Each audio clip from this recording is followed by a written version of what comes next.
The Rock, broadcasting from a van down by the river. Now the pitch. It's a high drive, deep right center, way back. Might be out of here. It's off the wall. 1 run is in. 2 runs are in.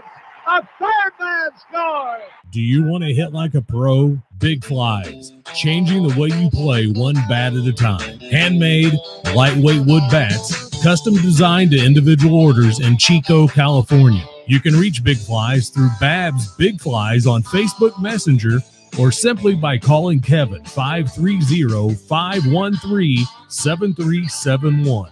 Big Flies, changing the way you play one bat at a time. Hey everybody, DP here. Tune in Sundays to the West Coast River Report live on Blog Talk Radio as we chronicle all things wiffle ball. Fast Plastic is back.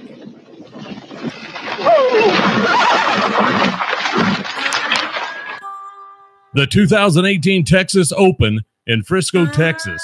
Saturday, October 6th, Columbus Day weekend. Battle through 24 of the hardest hitting teams to take home the most coveted prize in the history of the sport. Fast Plastic. We're back bigger and better. $10,000 in a national championship. Register now. www.fastplasticnct.com. Fast Plastic. It's about the game. You're listening to the Fast Plastic Radio Network. It's about the game.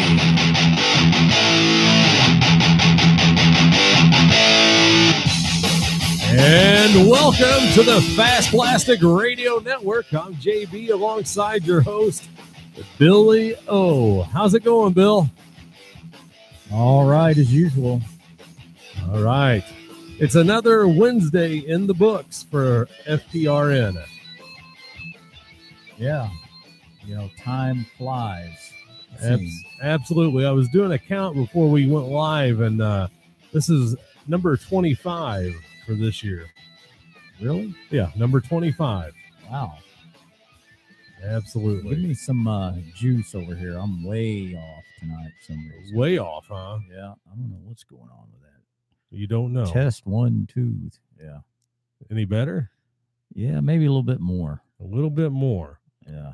Okay. Yeah, 25 shows. There you go. That's good right there. Yes, number 25. Wow. That's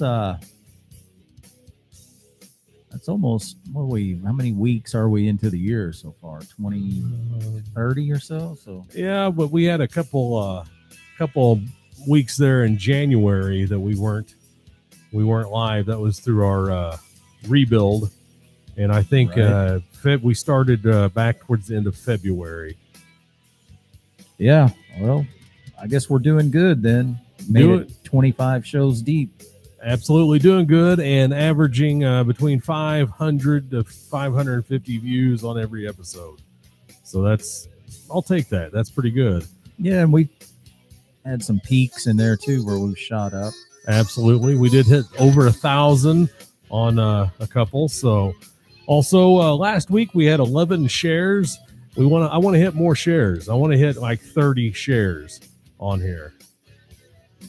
That's what Sonny said. Yeah. Yeah. Well, let me tell you what we have in line tonight for the show. What do we got on deck? If you're interested in hearing. Yeah, absolutely. Always interested. Well, let's see. At about 7:10, we got Millsy coming on. WiffleBallTournaments.com. Going to give us a rundown of what's going on around the country. Around 7:25, we got our next installment of This Week in Palisades WBL, and we got a guy named Whiffman coming on. Cool. Talking about Palisades and a little bit about Whiffman's playing days. Absolutely. He's got a little bit of history behind him. And then at prime time, 9 o'clock Eastern, Kevin Babler from Babs out there, Big Flies. coming on with a pretty important segment, so be sure to stick around and hear that one. Then at 8:20 Central, Will Marshall, Texas Wiffle Ball League Commissioner. Will Marshall. Uh-huh. Yeah, what's that mean? I don't know. I just thought I would say his name. You got it in for him, right? Actually, no, I don't. I know he thinks I do, but no, that's not the case. All right. Well, Will Marshall. I was just thinking of, the Big Bang Theory, Sheldon. He says, Will Wheaton. Will Marshall. I don't know. I was just having some fun there. All right. What else we got here we need to discuss? 8:45. We'll open the phone lines for callers tonight. I wonder what the odds are. What's the over-under on callers tonight? Let's see. Last week, we were like blown up with callers when we opened the lines. Yeah. And that's what happened last week. And that's why somebody thinks I'm mad. But I'm not mad. I'm going to say 5-1. I'll put the over-under at 2. 2, okay. 2 callers. So I'm betting, I'm going to say under tonight. Under. It doesn't seem like it's a very eventful week going right now. So no, but I think that maybe after our 8 o'clock Central Standard Time guest, I bet that's going to pique some interest and curiosity. Could be, yeah. We'll just have to find out. Yep. Anything exciting go on this week since the last time we were together? I've talked to a few guys about leagues and about the game off and on. Other than that, I can't really think of anything good. It's been slow. I will throw out, I was watching my favorite wiffle ball team play earlier, the Leroy Wiffle. Yeah. And we were looking at their fields. They got a pretty cool setup over there. Yeah, it's like a star. A lot of softball complexes have like an iron cross type setup. They have a star and a cornfield. Right. Yeah, it's a field of dreams over there. That's the game that they got a new view too. They got the looks like the webcam is way up high and you're getting a good view of the whole field. It's pretty cool. Yeah, not too bad. Got to throw some props out for it. So, well, it looks like it's we're getting close here. So I'm going to give it over to you for a minute. I'm going to get Millsy on the horn here. All right. We'll be right back. Old Millsy. He tries to log all the wiffle ball tournaments, league happenings from around the country, even around the world, wiffleballtournaments.com. If you've got an event that you want people to know how to get a hold of you, how to get entered, go to wiffleballtournaments.com and get your info listed. Definitely worth your time to do that. So we bring Millsy on the show every week to tell us what's happening around the country. Absolutely. And before we get Millsy on, we got to hit this. Best way to tell the world about your upcoming tournament is Fast Plastic Radio and WiffleBallTournaments.com. WiffleBallTournaments.com is here to help you locate tournaments all over the nation and find the ones closest to home. If you know of any tournaments that we don't have listed, let us know. We're here to help everyone, players and directors alike. Spread the word, WiffleBallTournaments.com. You can contact WiffleBallTournaments.com, W2BWiffle@gmail.com. WiffleBallTournaments.com. All right, Millsy, what's going on in the world of wiffle across the great states? Hey, guys. So this week is a very busy week in wiffle ball. There's 43 events across 18 different states and 2 different countries. Cool. We have the AWAA's, the SHIP, and that's in Albany, New York on Saturday. The pitch speed depends on which mound you stand on. It's unscuffed, modified bat, run the bases, and the winner gets $2,500. After that is the Dundee Classic. It's their 10th and final. It's in Omaha, Nebraska on Saturday. And there's no speed restriction, and it's run the bases. After that is Curves for the Cure, one last time, and that's their 15th and final. It's in Frankenmuth, Michigan on Saturday. It's a medium pitch, unscuffed yellow bat. And if you've never been to Frankenmuth, it's actually a pretty cool little town up there in Michigan. After that, we have Golden Stick Regional Playoffs. That's in Westbury, New York on Saturday. It's medium pitch, scuffed ball, modified bat. And you can look for the championship game on Facebook Live. After that is the Mid-Atlantic Wiffle Backyard Brawl. That's in York, PA on Saturday. It's fast pitch, scuff ball, modified bat. And they've also been streaming games throughout the day, so check their page on Facebook Live. After that is the Father-Son Wiffle Ball Tournament. And the only reason I'm mentioning this is because it's in Guatemala on Saturday. And I know you mentioned it last week, but it's always cool when you find another country that is hosting a wiffle ball tournament. Next is the 5th Annual Wiffle Cup. That's in Upland, California on Saturday.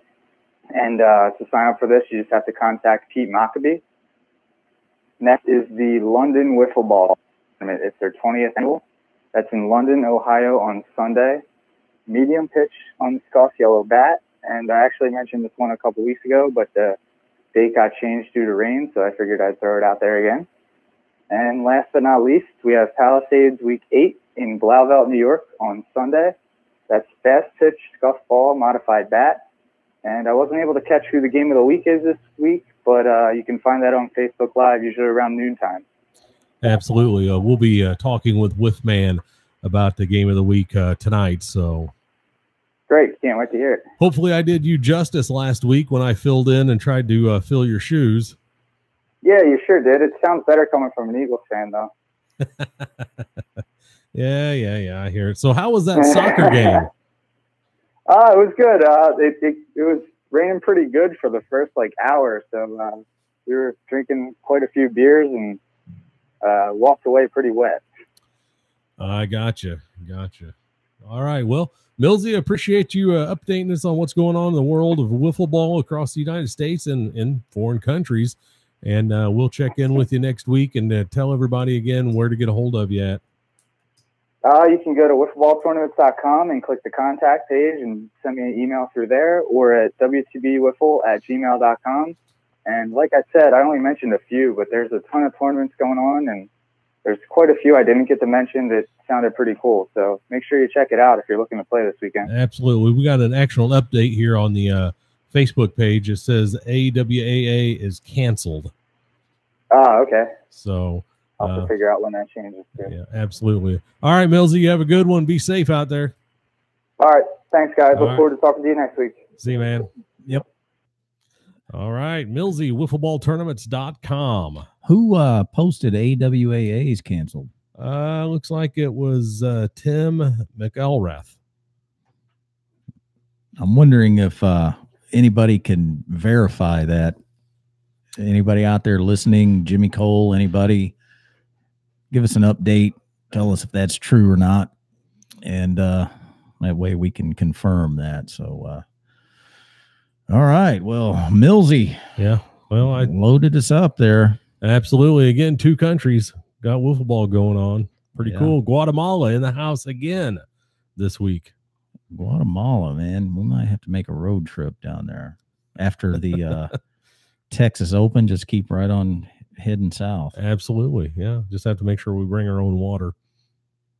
Yeah. Yeah, definitely. So, all right. Well, anybody else over there run off on the boards tonight? No. We just had a couple folks that said hello. We've, it's a lighting up green, everybody joining in and stuff. So that's pretty cool. Yeah. Thanks to everybody for listening as usual. Appreciate it. Try to keep your attention best we can. Absolutely. And as always, share the show on your Facebook page. Get the word out about Fast Plastic Radio and competitive wiffle ball. Yep. JB, we're now, what month are we in now? This would be August the 1st. August 1st, which means the 151 registration has now completed for the Texas Open. Oh, boy. We're at 200. 2 bills now. 2 bills. So, guys, you got the month of August still. Get in. Don't wait too long. Still time to get in. How many spots do we have open? I don't know. I haven't looked. Haven't looked. Oh, boy. I was being asked that a couple days ago, and I said I would take a look, and I didn't do it. So Slacker. yeah. Yeah, okay. Yeah, I mean, there's still some spots available. So get your team together and get registered. FastPlasticNCT.com for all your registration information. You don't want to miss the Fast Plastic NCT if you're wanting to play. So get on there, get registered. Otherwise, you're going to be sitting on the sidelines watching the teams play. Could be as fun, but maybe not as fun. Yeah. So the goal for that tournament is we're going to do what I call the Fast Plastic famous triple shoot format, where everybody is playing games in a bracket style. Winners keep advancing. So you're always playing teams with similar win-loss records. So every game counts. Every game has meaning. No pushover games. And it just makes for a much more interesting tournament that way. Absolutely. I really am disturbed when I play in a tournament and you're playing a game and it doesn't matter if you win or lose. I've played in quite a few of those. Even Fast Plastic tournaments way back had some of those, and it's just allows teams just to one team can dictate the outcome of a tournament by choosing not to play at their best, and that's really goes against the whole spirit of Fast Plastic. So anyway, we'll try to stay away from that as long as I'm involved. Just want to throw it out there. If you're listening to the show, don't call in. We just had somebody try to call in. Currently, we are not taking calls. That will come at 8:45 Central Standard Time this evening. Phone lines will be open at that time. So please do not call in. We got to keep the lines open. I wonder who's trying to call in. I don't know. Early. It was an 802 area code, so I'm not real sure. 802. Huh? Yeah. I don't even know where that would be. I thought the number looked like it was 867-5309, but I don't think that was it. Oh yeah. Well, that damn Jenny. Yeah.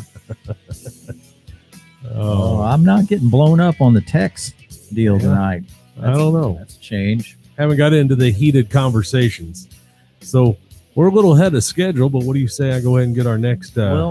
Yeah, I think since we got a couple minutes, let's talk about next week. Next week, yes. Let's talk about next week.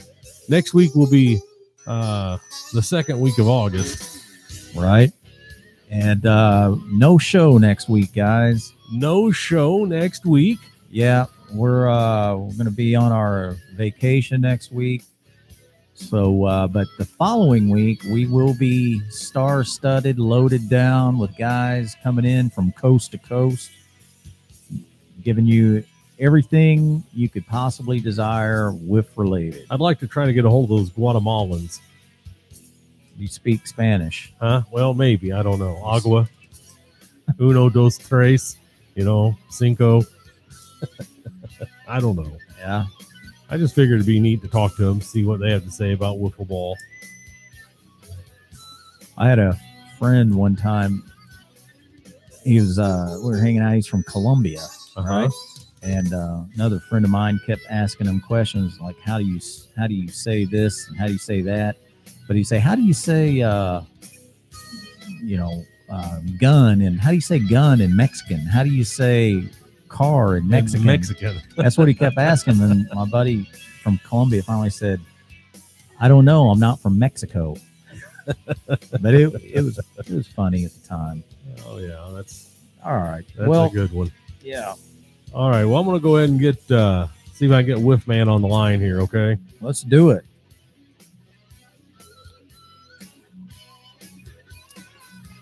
So again, later tonight at the top of the hour, we've got Kevin Babler coming in. He's the guy that builds the Big Flies, the new bat out there. Big buzz going around the country about those bats. A lot of guys placing orders. So he'll be on, talk about the Fast Plastic tournament and his role, and talk a little bit about his bats And then after Babs, we got Will Marshall going to be coming in talking a little bit about the Texas Wiffle Ball League, which is coming down the home stretch. All right, we've got Whiffman on the line all the way from the Palisades Wiffle League. Palisades WBL. How you doing, Whiffman? I'm good, guys. How are you? Long time. Yeah, been a long time. We're doing great over here. Where are you calling in from tonight, Whiffman? Right out of in New York, right out of New York City. Where are you guys from? Where are you guys from? Texas?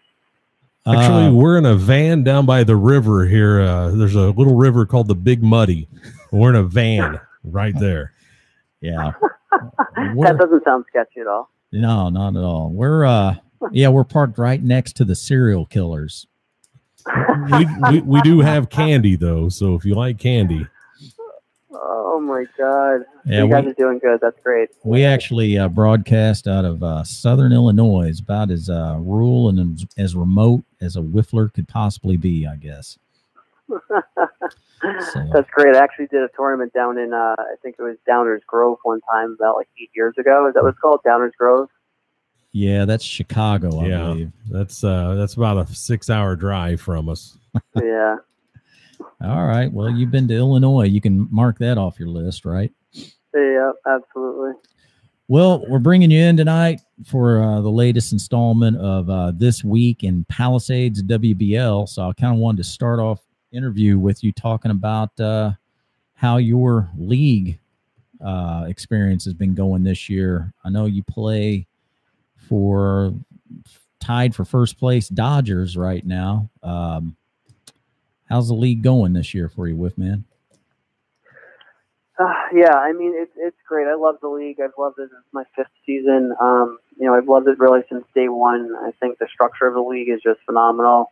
I like the fact that you do play 2 games. I feel like, playing all-day tournaments, at least at my age and wiffle ball years, is just too much nowadays. So, knowing what time your games are, knowing who you're playing, kind of scouting out the game during the week, I think is an awesome feature. So the league itself is great. Brett does an unbelievable job of doing media for it, just like you guys. And I think that's what's really brought more talent to the league recently. But no, I love the league. I look forward to it every Sunday.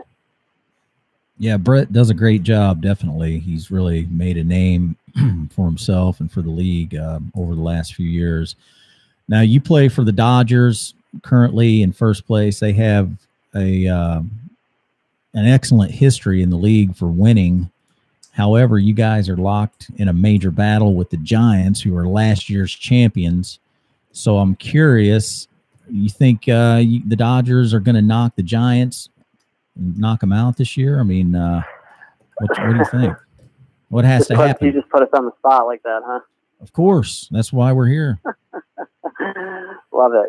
No, I of course, I think we can win it all. I also think that 5 other teams could win it all. Right now, I mean, it's really tough to look at the standings every week. It's cool. It's great that you get to see where people are and how many wins they have, but it has nothing to do with the week coming up. You know what I mean? Every single Sunday is a grind. You're grinding out every single game. Mostly a 2-game series against the same team. So, it's pretty intense. And that's what we really focus on, as the Dodgers, because, the Giants were great. They had a great run. They have, 2 of the best pitchers in the league. They have a very good hitting lineup. They can beat any team and they can lose to any team. So I think it's really who's going to get hot at the right time. And do I think we can win it? Yeah, I think we have 2 of the best pitchers in the league also. Tim Trineri is, I think, right now the Cy Young in the league. It's kind of ironic because my first game in Palisades, I think was 2014, was with the Dodgers as a pickup. And I played for Brett, and I played with Ryan McElrath for 1 game. And the funny thing is my first game was against Tim Trineri, my teammate now. And I haven't really talked about it with him since, but I hit a home run off him to kind of break his league leading streak. And, almost 5 years later, we're playing on the same team, trying to win a championship. So it's been an awesome experience. Yeah, that would be great. Great to be able to for me personally to be out there and watch some of those games and see how it all plays out. But unfortunately, my whole wiffle playing career, other than the few years I was out in LA, I've never been in like Whiff Central. I've always had to travel and always been in these remote locations. So it sucks. Yep. So, all right. So, I know you're talking about the Giants, Dodgers, and trying to win the title, what it's going to take. However, this coming weekend, you're playing the Expos, and they got a guy, T-Weg, who happens to be the reigning national champion in fast plastic. Pretty sure he'll be throwing. Have you ever faced him in previous matchups? Yeah, so it's funny. I've known Ty really, I think, since he's been like 16 or 17 years old. Back in 2000, I don't even know when it was. It must have been 8 years ago. I helped bring Ty and Kevin Norton and D-Weg and Sean Handel and Joe Purcell, that whole enemy team, into the league. And it ended up being a big mistake because they ended up being the best team in the league and ended up being the best team in the country. I think, and Ty was part of that team. And that was at like 17, and he's older now, and he still has that same intensity that he's always had, which is awesome, which I love about him. But he's not going to end up costing his team the game. He's always going to keep his team in the game. He's going to be the guy that gets it done. But I have a lot of confidence in our team too. I think we have 4 very good hitters, and if we can just get to him early, I think it's going to be the advantage for the Dodgers. I think our pitching can shut him down from there. Yeah, well said. If you've never faced T-Weg, he can be a little bit intimidating whenever you're stepping in the box against him. I've hit against him a couple of times, but he's sort of got that presence. Wouldn't you agree? Yeah, he's definitely. I mean, I know him personally. He's actually a really good kid. He's quiet. So it's kind of weird seeing him on the mound and seeing him at the plate because he's a totally different person. I try not to think about that stuff when I'm at the plate. Yeah. But yeah, you're absolutely right. Yeah, he's a great pitcher, great hitter, just good all-around player. And like I said, he's the reigning fast plastic national champion. Yep, that's awesome. All right, so looking back at your history there in Palisades, you've been pretty much the man as far as on the offensive side of the game. I think you've won Triple Crown, correct? Yes. Yep. So I'm curious, what's the odds of you coming back and winning the batting title this year? Looks like your numbers are a little bit down this year compared to previous years. Anything behind that? Yeah, I mean, I think for one, the competition has gotten so much better. I mean, like I said, we're facing someone who's literally throwing in the low 90s with crazy movement and change of speed every single weekend. Sometimes twice, both games. And, as being a Dodger in Palisades, you have a target on your back all the time. So everyone wants to beat you and everyone wants to get every call their way. And, it's all fun in the end. But I think at this point in my career, I really want to be able to win a championship. I think for however 16 years of playing competitively and traveling and playing in the Fast Plastic National Championship and Golden Stick National Championship, I haven't been able to really hold up the trophy yet. So that's my biggest thing for me this year, and I'm not as concerned with the numbers as I am literally just winning the games with 2 guys who have already been champions in that league before, with Tim and Johnny Whiff. So I'm just making some small adjustments. I'm not going to say I'm not trying to hit home runs every at bat. I am. It's just not working out as well this year as it has in the past. But main thing is to get hits, get on base, and really give the guys behind me a chance to keep the line moving. So, do I think I can win the batting title? Maybe. I still think there's a chance. It's just very hard to go 3 for 5 these days in the league. So, we'll see. Wish me luck. Yeah, definitely wishing you luck. And just for everybody that's listening, I want to let you know I'm not bashing with, man. In my book of greatest players ever, I've got you in my top 5 greatest hitters that have ever played. So that's why I'm asking you, because I notice your numbers are down. I'm like, that's not you from my memories of watching you. So anyway, do you find are you seeing maybe guys are pitching around you any at all? Is that? I don't think as much this year, maybe as like in the past, because they do have a stronger lineup. I think it's on me more than anything that I'm just helping the pitchers a lot more. Sometimes I try to do a little bit more than I should. So I think that's one of the issues right now. But again, I can't change my approach this late in my career. I'm still going to, go at every pitch I think I can hit, and I pretty much think I can hit every pitch still. So, it's a week by week basis right now. Okay. I won't let you down. I'll try. Well, the question I was asked, and I definitely want to know this because I think it could be just be a good answer to hear what you have to say. What's it like to have Brett Bevilacqua as your team owner manager? Oh man, I don't know what I should say to that, but I don't want to get fined or benched or anything. Yeah. Well, for one, I think it's really cool that there's like owners in the league. It's a really funny story because when I first got out of when I first came into the league, I didn't play for I went to the draft my third year, and I claimed myself as an owner somehow, Brett said, because I pulled in Kenny Rogers Jr. and a kid named Anthony Pucci. And then actually Ty played with us that year as well. He couldn't make as many games, but we had a pretty good team. And literally the third week of the season, I think Brett's like, "You're not doing your rosters. You're not doing your scores." I'm like, what does that mean? I can't do the scores to the game I'm playing. And he's like, "You're the owner." I'm like, "I'm the owner." And I'm like, well, I didn't even know we had owners. So I think it's a cool feature because they control all of the lineups, and Brett does a good job of picking up players. He picked up Bo Machinsky, who's our 4-hitter now, and he's actually a really solid player. Having a little bit tough of a year, but he's a veteran guy. So that was a cool pickup, and he's there for moral support. So do I like Brett as an owner? Absolutely, I love him. Love you, Brett.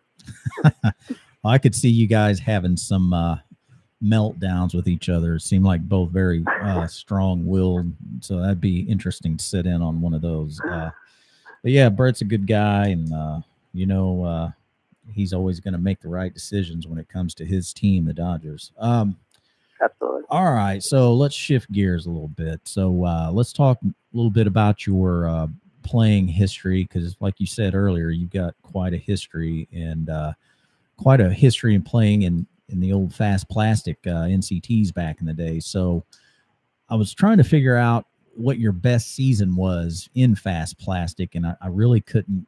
I didn't go into all my files and look it all up, so I'm hoping you can tell us what's the deepest run that you made in fast plastic. I forget when I played with 603 if I was fast plastic or Golden Stick that year in Phoenix. I believe it was Golden Stick. So for Golden Stick, it was definitely with 603 All-Stars. We were 6 outs away from winning a national championship against Ryan Wood, and ended up losing in the 5th inning, 3-1. That was a heartbreaker. But fast plastic, I mean, when I was young, 10, 11 years ago, and I think the deepest run we made was 2000, maybe 2004. No, that was too early. Maybe 2005 or 2006. We ended up playing. Who did we end up playing? Was it the Fin Daddies? Was that what the name of them was in Florida? Yeah, there was a Fin Daddies. Yeah. Yes. Yep, the Fin Daddies. We ended up facing them in the Elite Eight, and on a Sunday, and that was actually one of the biggest home runs ever hit in baseball history. It's on YouTube. I'm sure you've seen it. It's called the Neef Walk-Off Homer, and it was under the lights, and it was actually against a team from Arizona, and we were down 2-1 in the bottom of the 9th inning, and he had a 2-run home run to make it 3-2 to make us go to Sunday. We're in Texas, and we're all the way down south from New York. It's the last thing we want to do is go home, and he hits the biggest home run, I think, in fast plastic history to get us to Sunday. And we ended up losing, I think, 4-1 or something the next day. But that was an awesome run because, as you know, every single team there can win that, literally. If there's 36 teams, 34 of them can win it. Yeah. Yeah, I had front row seats to that game. I was sitting right there watching, right behind where you guys were standing up. If you remember, there was a little berm that came up from the field. And, yeah, I was sitting right there. That was a magical moment. What year was that? I think that was probably 2005. Yeah, I think so. So that kind of leads me into my next question then. thinking back about your playing days back then, it seemed like you were always in some kind of a big game, where there was some big highlight that came out of it, or I can always just remember seeing you on the field and there's some kind of a roar or an outburst coming from a game you were playing in. Why do you think that is? Well, how does that happen? I think, to be honest, just that passion of the game that you get when you're so young. I mean, I did play baseball in college, so, I was really competitive still at that age. And, just like Ty, like we were talking about Ty earlier, he's the same way. He's very boisterous, right? Like he'll walk and you'll think they just won the championship. You know what I mean? Yeah. So I think I was like that. And I had 3 best friends that were on my team that I grew up with that were also like that. So just picture the intensity of getting a double with a guy on base, let alone winning a game, let alone hitting a walk-off home run. I don't know. It's something, I guess, when you're younger. Like, I definitely grew out of it. If I ever yelled like that again, I would probably pull my lower back. I just can't even picture myself doing that anymore. But I still love it. Like, I do. Like, when Ty and guys like that, the young guys, I think Connor on the Braves is very intense. Not the Braves, the Brewers is very intense also. Like, I love that because I was like that too. So I just don't have the energy anymore to scream that loud. Where are your buddies from the old NIF team today? They still play at all, or they just give it up? Yeah, I think they just got back into the game. I think last year. I talk to them every once in a while. They just, we live very far from each other and don't get to see each other as much. And married now, and they're married with kids and things like that. So I'm sure life gets in the way. But I believe they're actually playing still. I believe they're still playing Golden Six Yard League on the weekends. Oh, okay, well that's good. Good to know. Yeah, you guys, that 3-man team you had in NIF, that was a very competitive team there for a stretch. Really a lot of fun, watching those games. You guys put out some pretty good memories. All right, now the hard stuff. 09, remember the name.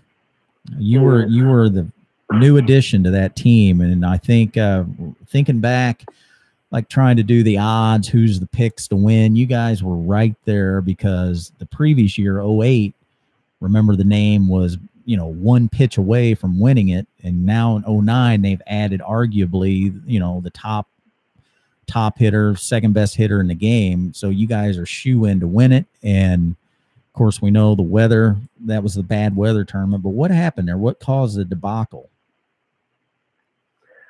Yeah, I mean, I still talk about that team to this day because it was the best team I ever played for. I mean, they were also all my really close friends, Matty Griff, Ryan O'Shea, and Troy. Yeah, we were all really close.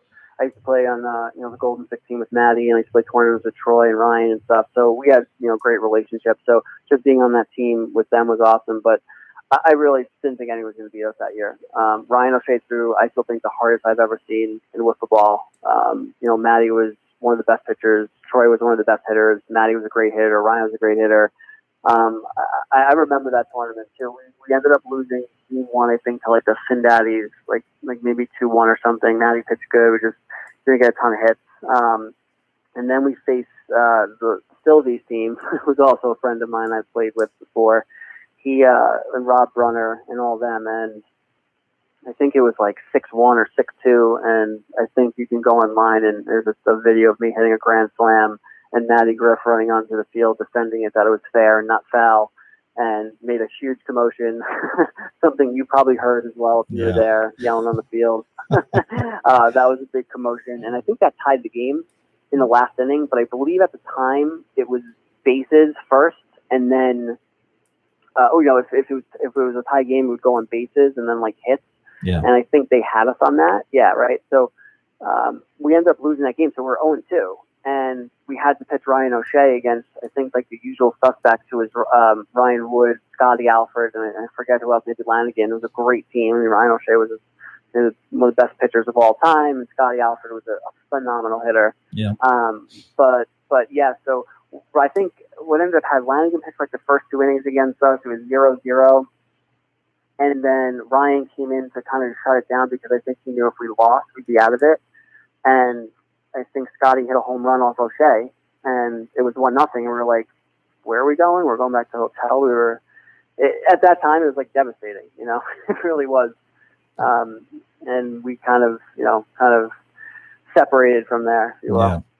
Yeah. I mean, you look back throughout playing history of some great teams. There's been a few that have had that same demise. Mud Ducks come to mind, a couple years. My God, yeah. Yeah, but it happens, and there's not much you can really say except you just swallow your pride, go back, regroup, and try to do it again the next year. But that's a long winter, whenever that does happen. Yep. Yeah. Absolutely. So you said earlier that, which I find this very hard to believe, but I believe you, but that you never really won a big championship. How is that possible? What would be your biggest victory then? Biggest win? Yeah, I mean, tournament-wise, I've won a ton of tournaments. I don't even know, the amount. I mean, I'm going with NIF for a while and Wiffle Up, and we travel everywhere and, really win every tournament. So won some big tournaments, some deep tournaments. I won a yard championship with Golden Stick with Adam Trotta, Russ Heim, when I was up in Massachusetts, I think in 2008. But, it was considered a national championship, but there was only one region at the time. It was Massachusetts, which, don't get me wrong, is the best wiffle ball, at least at that time in the country. So it was still cool to win that. But I had another reason, it's one of probably the biggest reason that I'm still playing right now, so hopefully this is the year and we're having a different conversation next year. Yeah, let's hope. It really is hard to believe, as long as you played and as competitive as you are, that have yet to grab onto the big brass out there. But last question I got for you here, and this is really important. So I'm curious, are you known as Whiff Man outside of the sport, or is that just simply a nickname that guys know you, from playing wiffle ball? Do you go to, let's say, you go to church and everybody says, "Hey, Whiff Man, how's it going?" That's awesome. I believe it or not, it is. It is. It was actually my nickname really before Whiff, because I used to play wiffle ball with my three buddies all the time growing up, like 15, 16 years old, and I was Whiff Man before that. So it was definitely labeled with me before that, but it's obviously caught on more, and people that I've worked with before have called me Whiff Man because they've YouTubed me or Googled my name, and they're like, I got a video of Whiff Man. So it's kind of funny, but it's amazing. I mean, what the sport has become, especially with guys like you and Brett and Blue and everyone who runs all these leagues, they make it so eye-opening to people who don't know how serious it is. And then what happens is you have these 14-year-old kids, 15-year-old kids look at these videos and be like, "Oh, I can do that," and they're in great shape, they're young, they're athletic. Then they go out in their backyard and start throwing pitches, and then 3 years later they're in these Palisades Bass Pits at 18, throwing low 90s, yeah. And you're just like, oh, so. Well, it's a great story, and I think it's probably the greatest nickname in the sport right now. So I appreciate it. Yeah. Well, Rob, Whiff Man, appreciate you coming on tonight and talking ball with us. I'm sure everybody enjoys hearing this interview. So thanks a lot, man, and hopefully we can talk to you again sometime. That's great. Yeah, thanks so much for having me. Keep up the good work. Keep spreading the word about Whiff. It's great. Yep, definitely. All right, guys. Have a great night. You too, Whiff Man. All right. Whiff Man from the Palisades Wiffle Ball League. Palisades WBL. That's right. So what do you say we take a quick break before we get our next guest on, and let's pay some bills? Let's do it. All right. Stick around. We'll be right back here on FPRN. You're listening to the Fast Plastic Radio Network. Fast Plastic Radio Network. This is Ed Packer, defending Texas Open champion, and you're listening to 93.5 WROC The Rock, home of Fast Plastic Radio.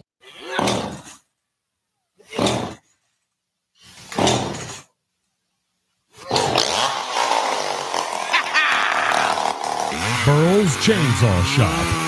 Tired of your mama's steak knives? Use a chainsaw by Burl for all your ball stuffing needs. It's faster.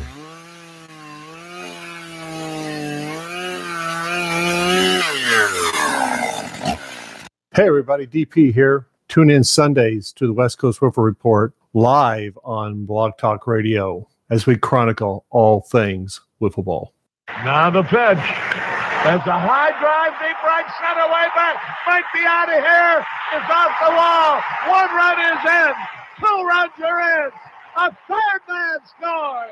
Do you want to hit like a pro? Big Flies, changing the way you play one bat at a time. Handmade, lightweight wood bats, custom designed to individual orders in Chico, California. You can reach Big Flies through Babs Big Flies on Facebook Messenger or simply by calling Kevin 530-513-7371. Big Flies, changing the way you play one bat at a time.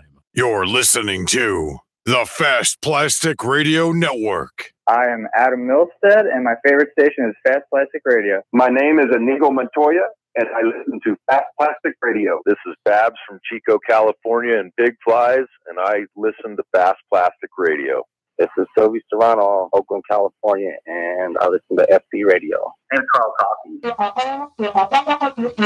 I'm Jim Ballion. I'm from Peoria, Arizona, and The Rock is my favorite wiffle ball network, hands down. Jared Lamp, founder, owner of Moonshot Bats, Fast Plastic Radio Network. Fast Plastic Radio Network. It's about the game. It is about the game, and welcome back to Fast Plastic Radio. If you're joining us now, I'm JB alongside our host, Billy O. Welcome to the show. It's really hard of seeing, but they have like a sonar that allows them not to fly into stuff. There's even a Batman. Yes, there is. Yeah. Similar to the Whiffman, Batman, I don't know. Yeah, I guess you could say that. Right kind of bat, different kind of bat. Yeah. Okay. Well, let's talk about a different bat. The bats we use in this game to hit the ball. You need to go in and read the Fast Plastic rule book and understand that if you're taping the barrels on your bat, doctoring the bats above 15 inches from the knob up, the bat's going to be deemed illegal for use. And there's, I would say, 2 or 3 legitimate reasons for that rule. And if anybody has any questions about it, be sure to send me an email at fastplasticnct@gmail.com, and I can give you an explanation. Or if you're curious whether or not your bat is legal or not, take a picture of it and send it to me. And that way you don't show up in Texas and have your bat thrown into a wood chipper. You ever had that happen, JB? No, I've never had a bat thrown into a wood chipper. Yeah, well, Jonathan King's going to have a wood chipper on site. Really? Yeah, we'll be walking around. Every time I see an illegal bat, I'm going to confiscate it, and it's going to go zzz, like Fargo style, right into the Can wood I be chipper. in charge of the wood chipper? Yeah, you can be. All right. It pays pretty good, too. Good deal. All the splinters I can want and wish for, right? $10 a bat. $10 a bat. That's a good deal. So be prepared, guys. Get you some good quality lumber to swing. Don't come in using busted up, taped up, broken bats. Absolutely. And I'll go over this a few times, as we get closer, and definitely the morning of the tournament. Anyway, let's see. What else we're going to talk about? Format, again, I talked a little bit about that. We'll be doing the triple shoot. So everybody's guaranteed 3 games minimum. Every game's going to be loaded with excitement. I thought you first said the triple shot. I was like, everybody's got to do a triple shot before they play. There will be some guys doing that, believe it or not. Oh, that's right. Okay. So that also, what else? We've got another big announcement. It's going to be coming up here in a couple minutes. Yeah, about 10 minutes, so don't go anywhere. It's going to be huge. You want to tell everybody, maybe they're listening somewhere, how they can listen and get a hold of us? Absolutely. Well, there's a variety of ways that you can listen to the Fast Plastic Radio Network here on WROC 93.5, The Rock. You can listen to us on listentomyradio.com by going to WROC 93.5. You can also listen to us and watch us live on Facebook Live on WROC The Rock's webpage, and on YouTube on the Fast Plastic YouTube channel. We stream live there every show that we do. So that's a variety of ways that you can watch or listen to the show. I got a kick out of it. Jim Dalby posted a picture of his radio in his car, and it says WROC 93.5. Said tooling around Phoenix listening. Oh, yeah. I thought that was pretty cool. You can email us at WROC935 therock@gmail.com, or you can message us right here on Facebook at WROC The Rock. Anything you want to say comment wise. And of course, later when we open the phone lines, or if we're not on and you want to call and leave us a voicemail, you can do so by calling 618-200-9260. All the great ways to get a hold of us here at 93.5 The Rock or the Fast Plastic Radio Network. Yeah, JB and I are also discussing possibly moving the show to another time slot. Absolutely.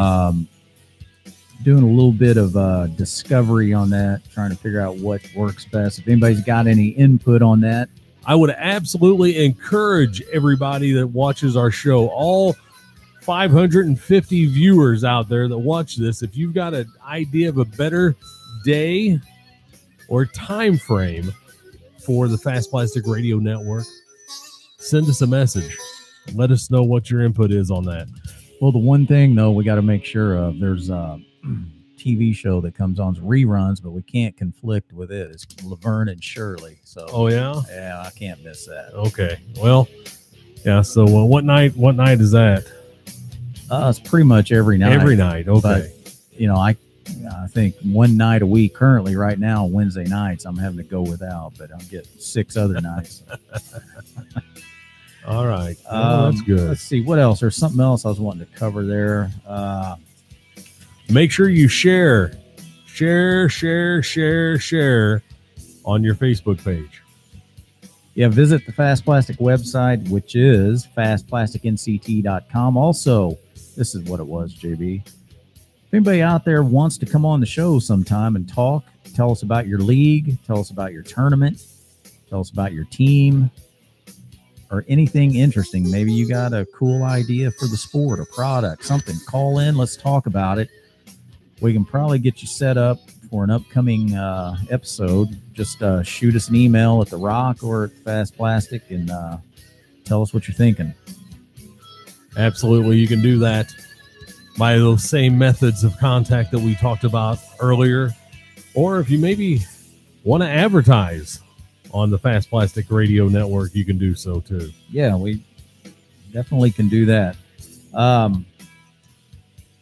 JB, I forgot what I was going to say again. You're getting awful forgetful. Yeah. That's what I'm going to say. Well, let's see if we can go ahead and get our next guest on. You all right. go with that? Yep. I'll take care of that.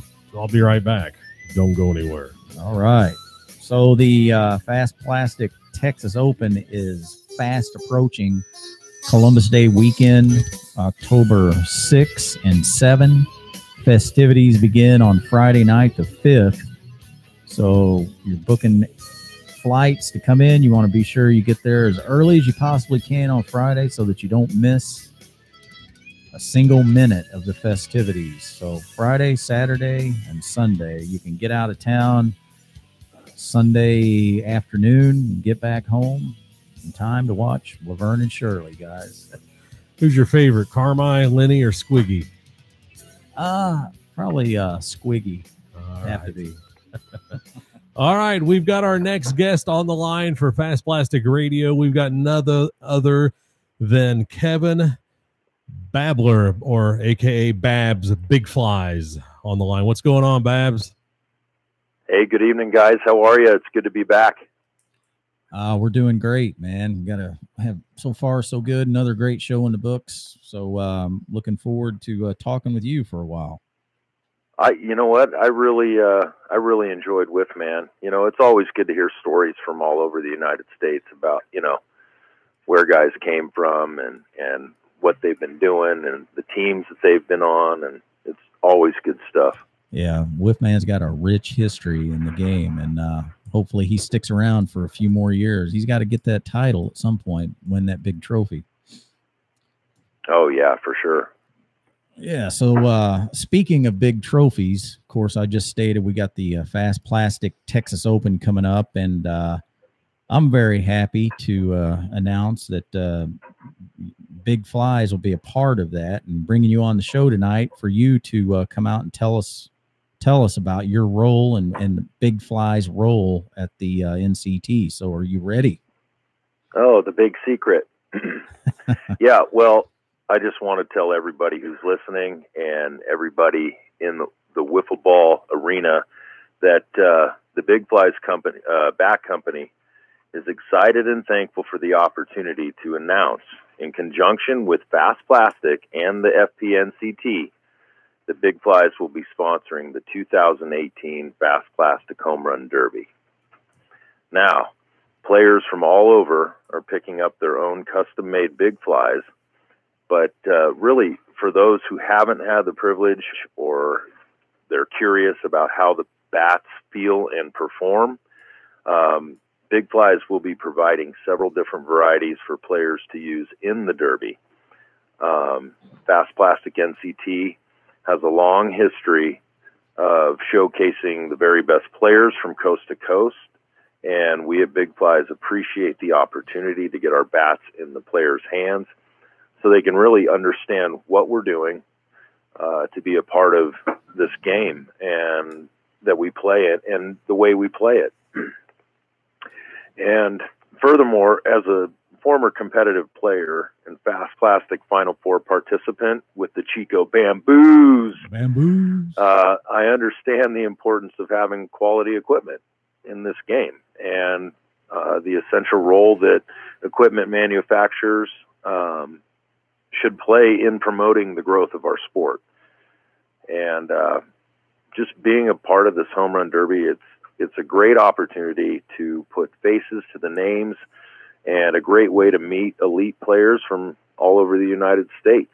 And hopefully it sparks further excitement for the FPNCT weekend. Yeah, very well stated. And for those of you that are new to Fast Plastic, and maybe this is your first or second year making the trip to Texas, back in the day, as we all like to say, the Home Run Derby was a pretty big event. It was quite the spectacle. And it seems to me like maybe Whiffman won that one year. Maybe I might be wrong, but it seems like I can remember him going deep into that or actually winning it. So with that being said, some of the best hitters that have ever played this sport have competed in the Home Run Derby. And it's just a great opportunity to get out to the fields, see what the fields look like, where we're going to be playing, meet your competitors, meet me, come up and talk to me, tell me what you think, meet Jonathan King, meet Babs, and hang out, have a good cold drink, and have some fun. It's all about the camaraderie, right, Babs? Absolutely. And I think that, we're all doing the same thing. And, whether we're playing or we're providing bats to what we're doing, we're all in this game of whiff. And that's what it comes to. And, you hear it. It's about the game. And it really is. And we all have that in common. And, it's a privilege it was to play in 05 to be able to say, yeah, I played at a very high competitive level of wiffle ball, and you should see what these guys do. And, it's just a good thing to be a part of. So why not make it sweeter? Have a Home Run Derby, get guys to know guys, because that's a big travel for a lot of people.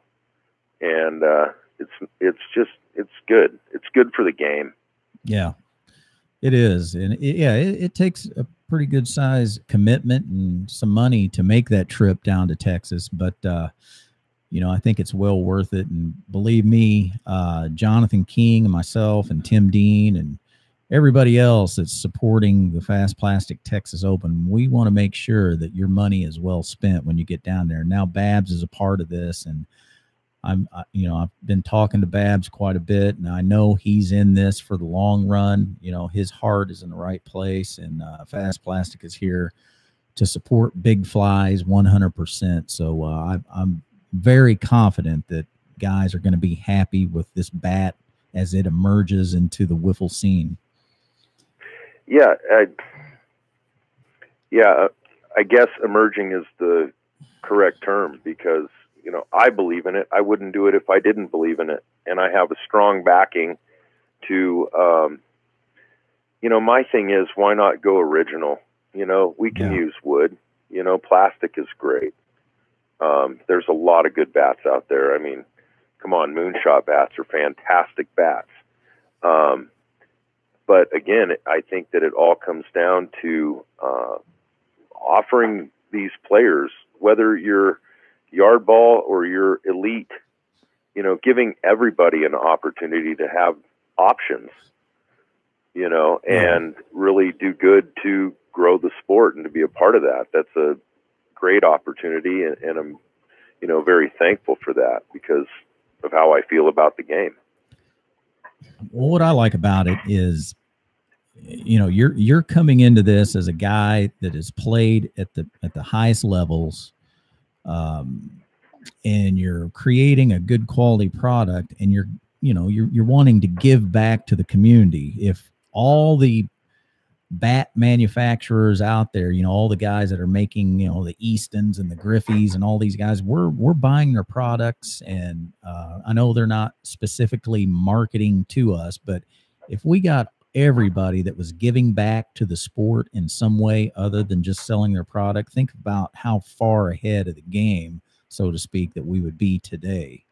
Oh, absolutely. So that's all it takes, so get a few guys doing that, and then it's a domino effect moving forward. So, so what I've got here, I've got a little bit of information about the Home Run Derby.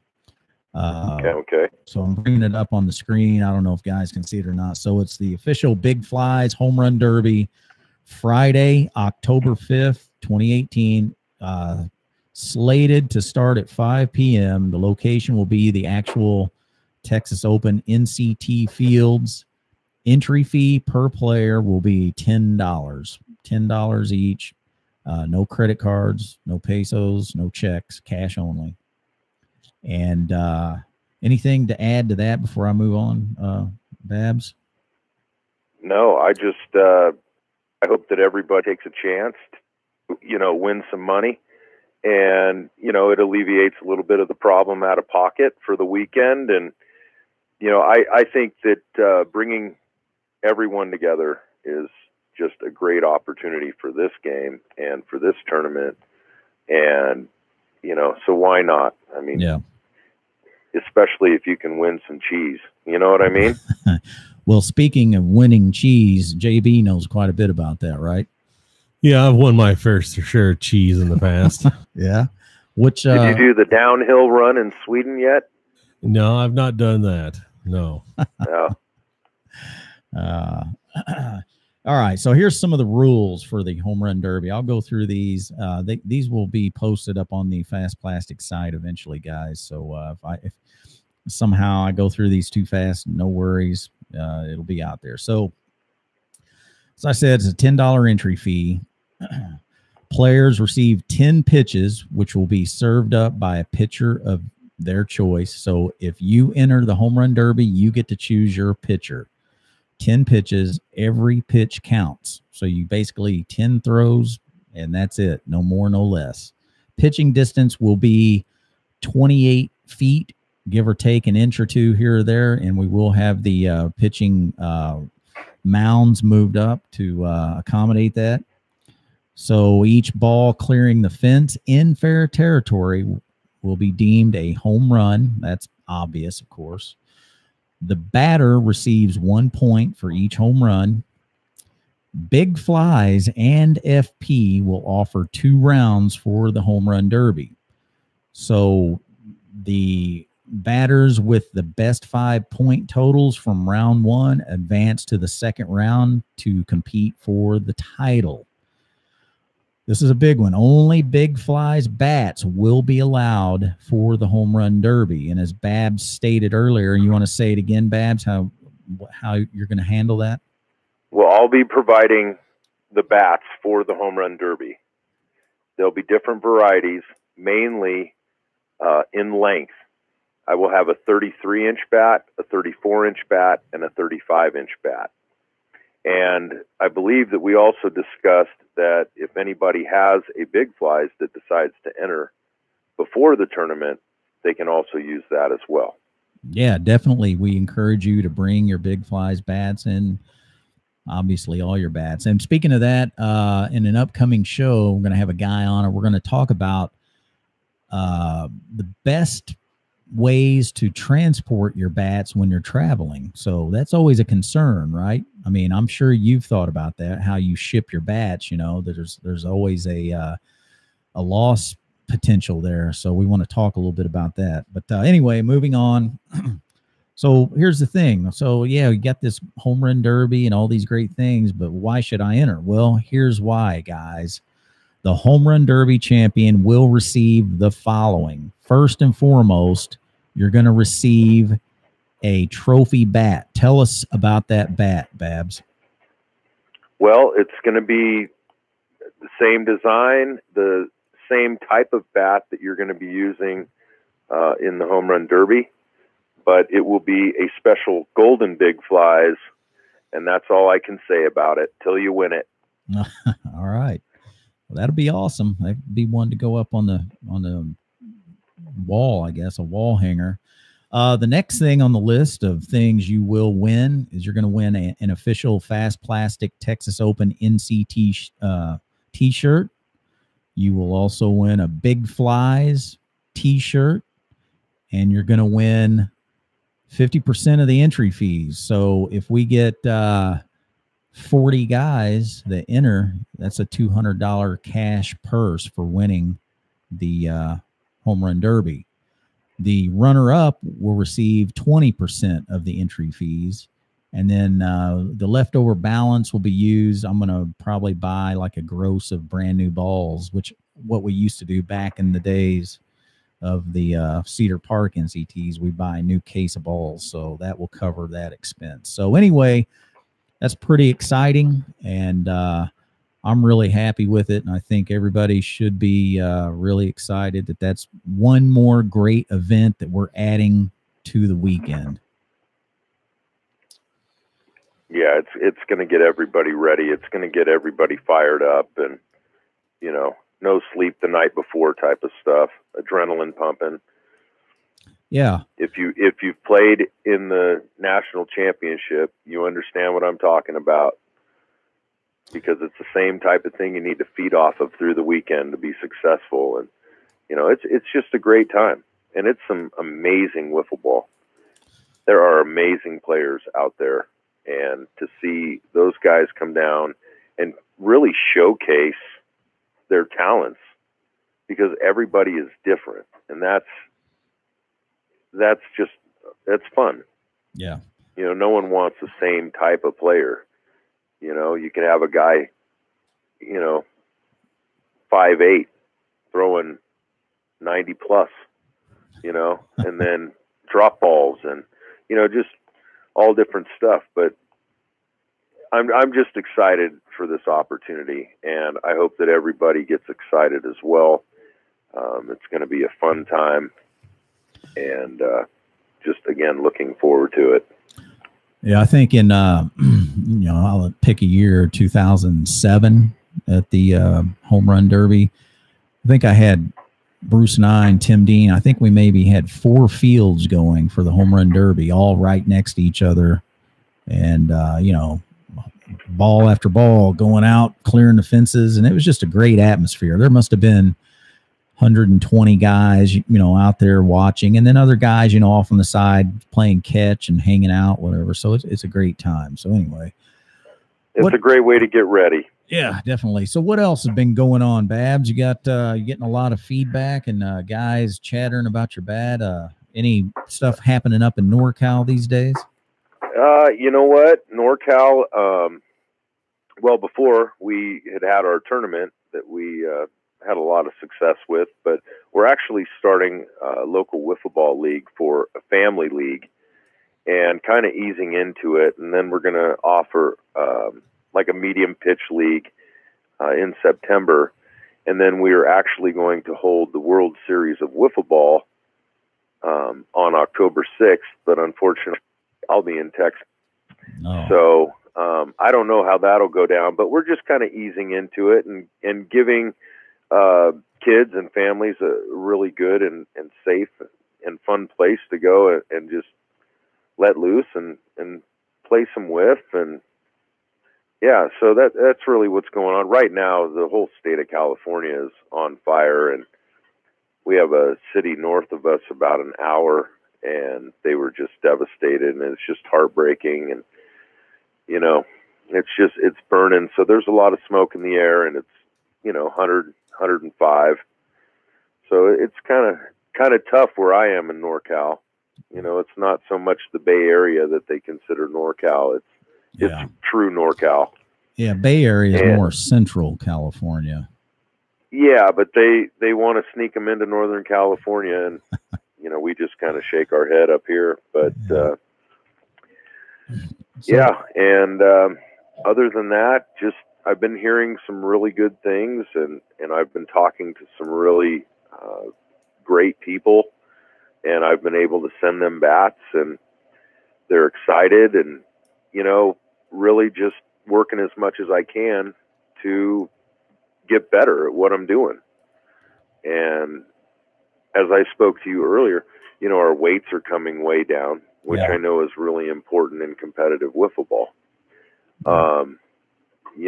Weight seems to be the thing, but I think we've really hit the nail on the head, so to say, and good things are happening, and just looking forward to going forward with all the bats and the orders and keeping people happy.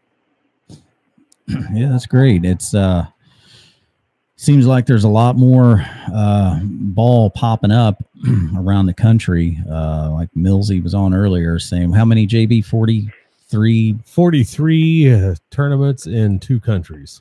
Yeah, that's wow, that's great news. That's what we need. Awesome. Yeah, and it's great. It's great to hear that that LA area is blowing up. Peter Mockabee down there sounds like he's got some tournaments going on, so that's great to see that they're playing. I think Sylvie's traveling down there, him and Rob, and doing their thing and getting ready, and so it's good to hear. Yeah, they've got a Golden Stick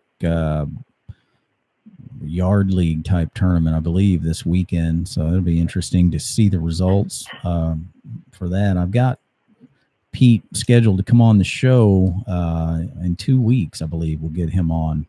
So we'll be talking about the LA scene, which has always been a powerhouse, and a lot of great teams down there.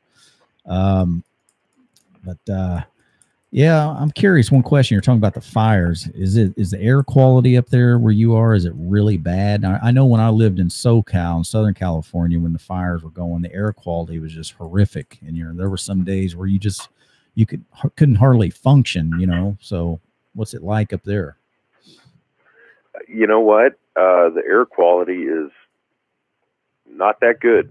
It's pretty bad.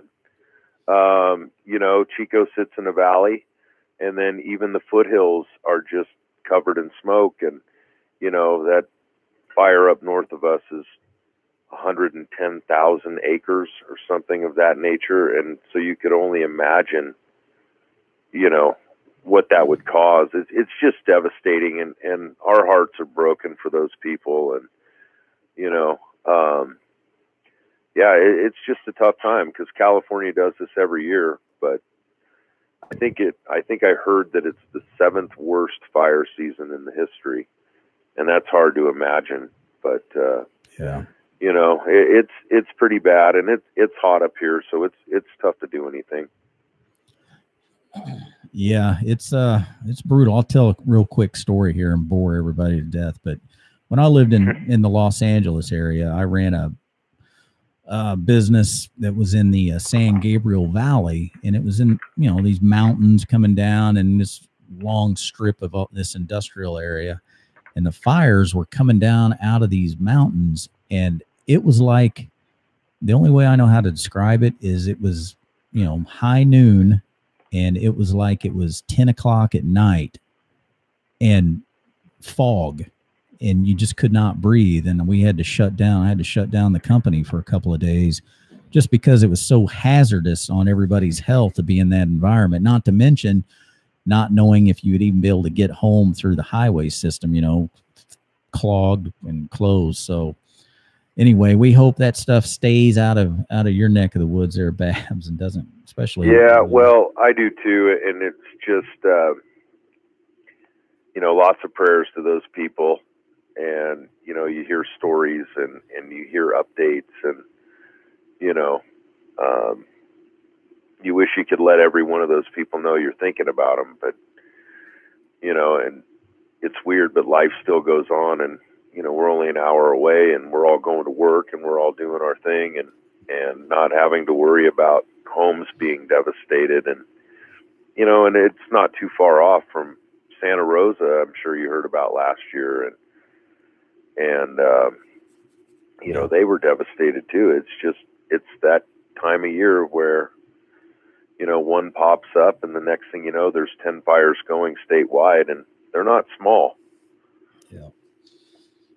So, all right. Well, just to go back and recap here, big announcement. Big Fly sponsoring the Texas Open Home Run Derby. Be Friday, October 5th, 5 p.m., $10 entry fee. We'll have all the rules and guidelines up on the Fast Plastic website, fastplasticnct.com.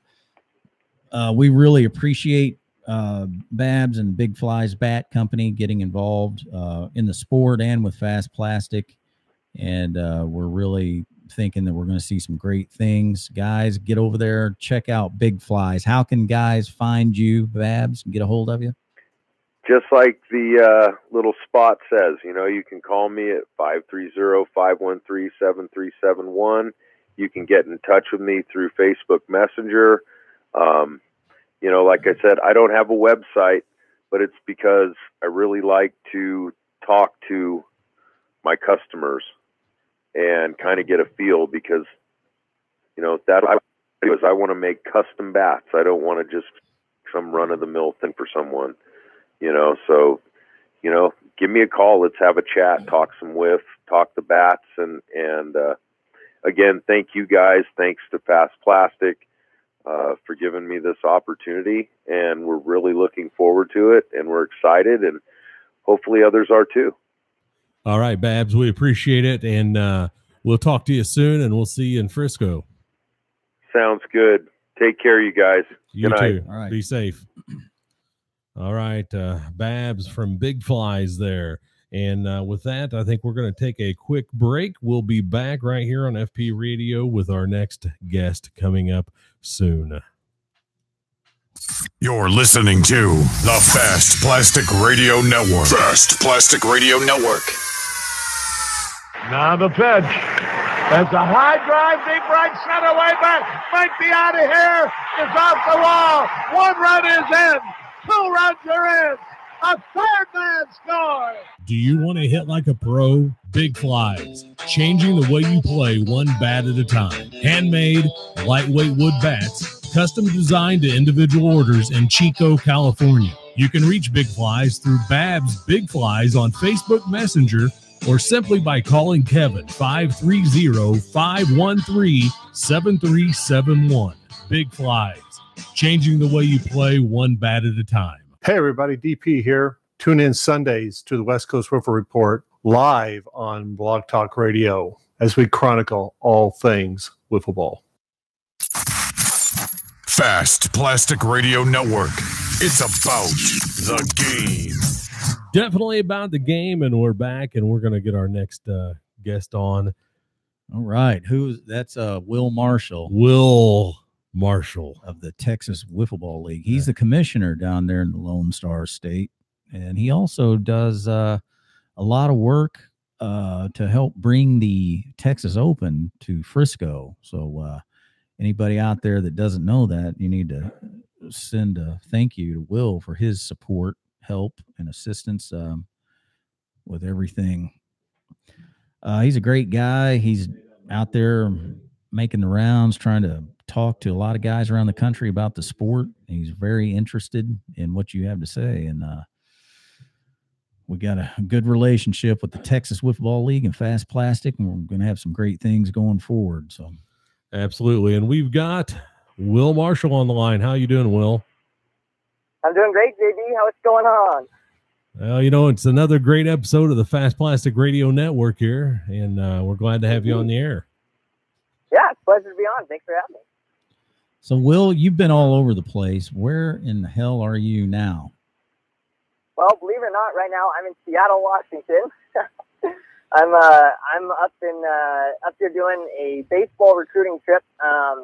My college just bought a new throwing program that they're going to be implementing this next season. So there's a big facility up here called Driveline.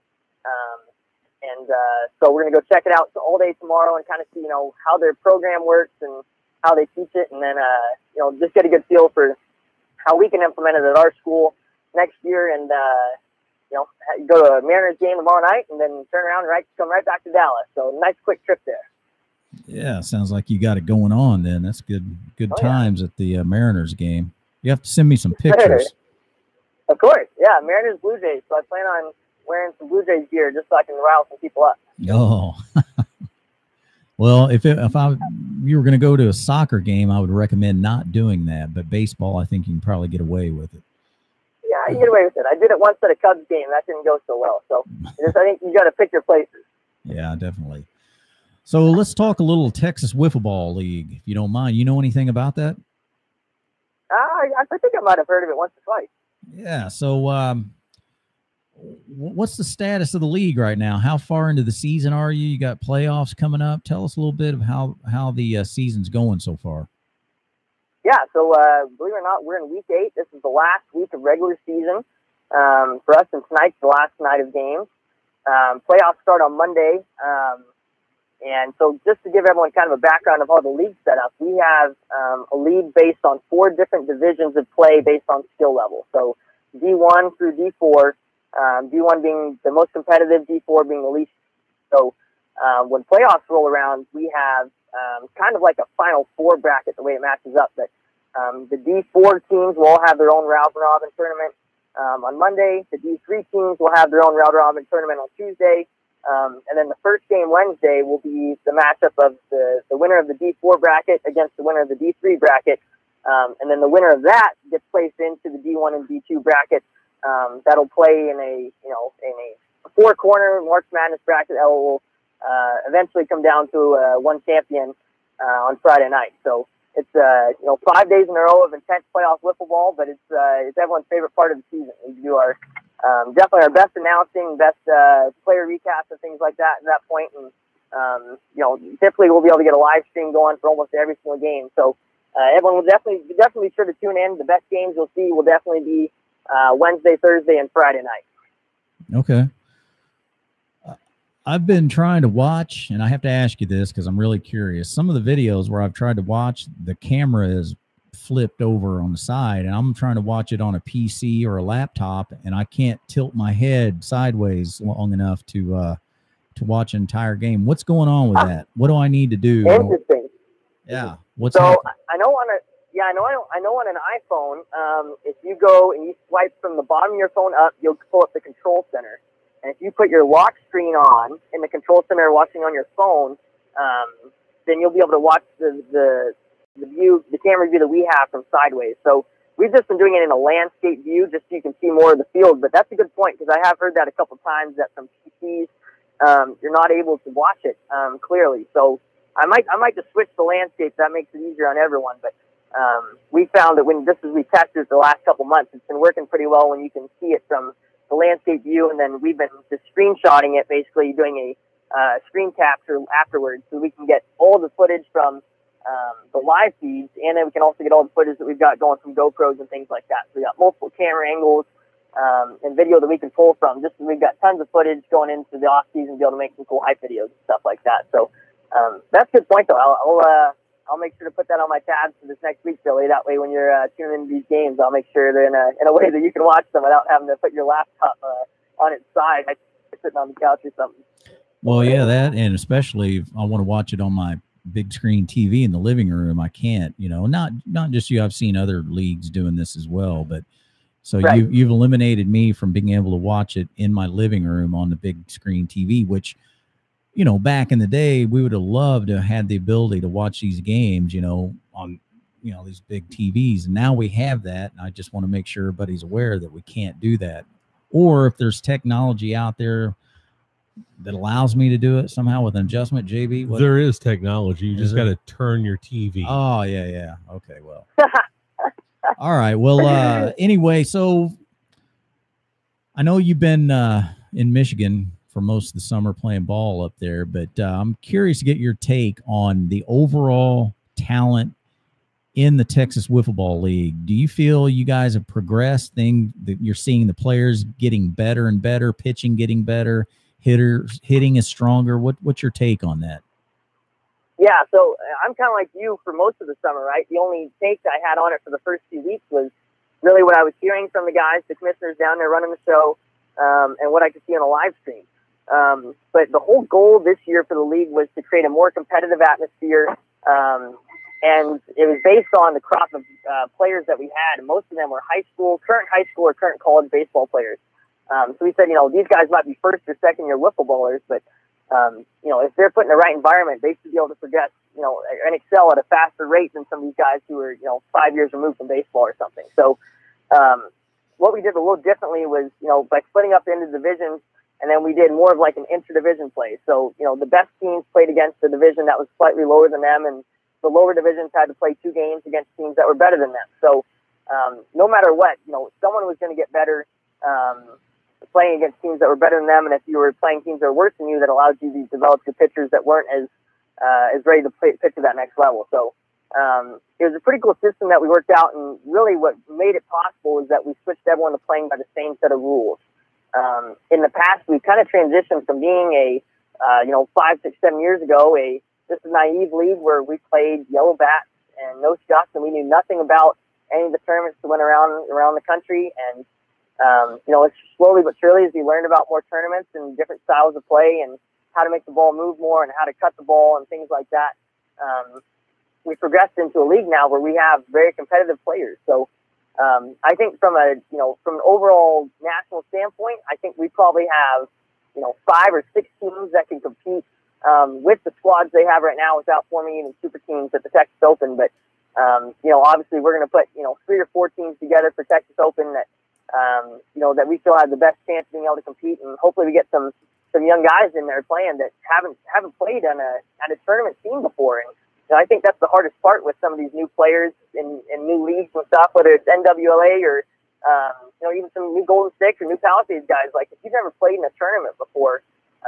it's a totally different atmosphere, especially when you're playing against guys that you don't play on a weekly basis in your backyard league, right? Right. So getting those guys out there, I think, is the most important thing. And as you well know, Billy, as soon as you get someone out to a tournament, they love it, and they'll never go back to just doing league play only. They want to play league play so they can develop their skills, but when it comes to tournament time, that's when people in the showcase, they're the big dogs. That's who's really the tale of who's got the bigger stack, right? So yeah. I mean, league play definitely has the advantages. And there's a lot of great things to it. You can really track statistics and gauge your talent because you're in a confined environment where you see everybody each week. You know exactly what you're up against. Tournament environment, it's a different team you're playing almost every single game, every tournament. It's a just a inflow of all these different players coming at you, and you get to experience different styles, different hitters. So it is a much different environment. And teams that win in league play may not necessarily be able to win in tournament play. It's just that's exactly correct. Crapshoot. So I would be curious to hear from you. let's just say I'm a guy, Nashville, Tennessee, and I'm on internet and I'm seeing all these leagues forming, upstart tournaments, and I'm really interested in starting a league. What advice would you offer to a guy that wants to get something started? Well, I'll tell you this. When I first started the league, again, I knew nothing about any other existence of wiffle ball leagues. I vaguely knew of the idea of Palisades or Golden Sticks because the videos existed. But really, the only guy I really kept up with was Sean Steffi Wiffle Boy, as far as YouTube videos went. So if you are interested in starting a league and you're aware of the fact that there are these other leagues and stuff going on, just reach out to them. See what they're doing and see what's worked for them over the years and figure out how you can best prepare yourself to be successful as a league from an administrative standpoint and from a fun standpoint for all the players, right?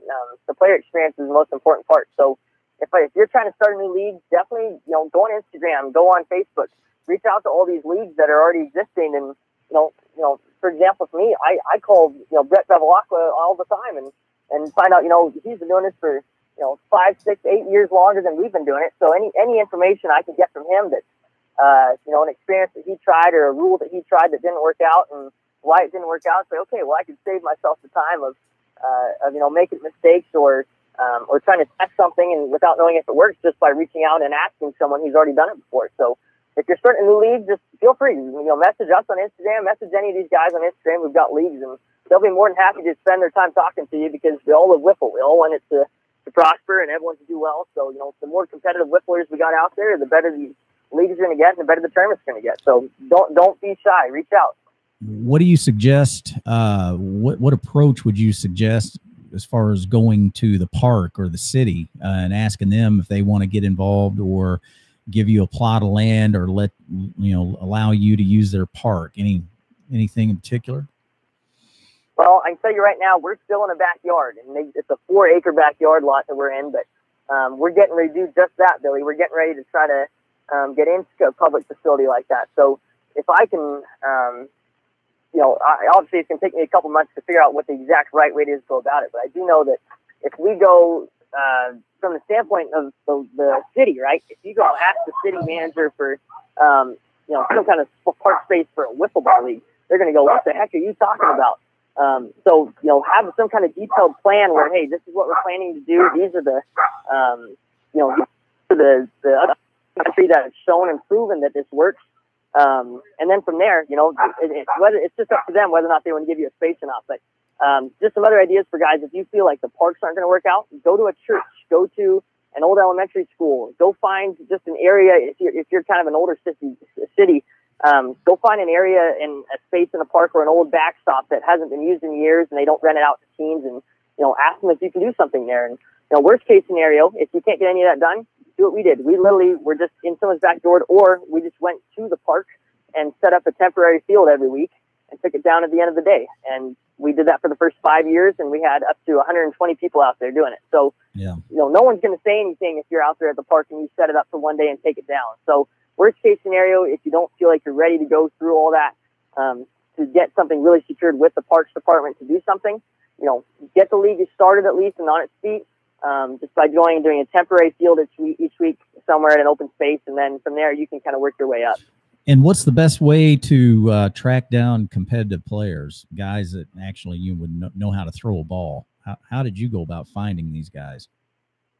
Yeah, so as we started our league, I was playing high school baseball still. So I went and found all my teammates, anyone that I'd played against throughout the select ball and stuff in the summers. I reached out to all the different players at the different schools in my district. And then, as I started to get older, it was more of a, hey, who am I coaching right now that would have players, or who am I playing against in college who has some buddies in the area that are staying here this summer that want to play. And then the next thing that we've done that hasn't worked as well for us just because they're not personal relationships is going to, the men's softball stuff. And we just pass out flyers and just go hang out and talk to those guys for 20, 30 minutes and, see if anyone's interested. And we always get tons of interest from those guys, but it's sometimes harder to get them to act on it since they're grown men with real jobs and families back home. So, they only have so much time they can dedicate to doing sports like this. So, getting those guys on board is just as tough. But the last avenue I would go to is like the men's league baseball. Those guys are trying to do something competitive, but as you well know, Billy, at some point our arms just run out, or we don't have as much gas in the tank to make it all the way down to first base anymore. So as soon as that happens, it doesn't mean you can't play competitive ball anymore. It means you got to play a different game. Yeah. So are you saying my arm just gave out and I'm not competitive anymore? Is that what you're trying to say there? Oh, I never said that, Billy. Those came out of your mouth. I mean, you take it for what it is. But well, let's talk. Let's go back to the actual league play this year. Who would you say is the favorite to win the league? And say hello to Fido there for JB and I too, by the way. Fido? Who's Fido? I don't know. We hear some Chihuahua barking in the background. Oh, so it sounds like you're. Yeah, I'm out front. There's dogs barking on all different sides of the street on me now. But there's sorry about that. That's probably very annoying on your end. The team to beat this year in the Texas Football League is the Frisco Braves. Dave, the way we set up our league this year is we wanted to develop more pitching. So the rule we implemented was that no team was allowed to throw the same pitcher the entire game. They could throw them for the first 4 innings, but then in the 5th inning or vice versa, the 1st inning, they have to throw different pitchers. So they're really the only team that's had 2, 3, or sometimes even up to 4 pitchers show up at a game. So they've been almost unbeatable just because their pitching's been so dominant.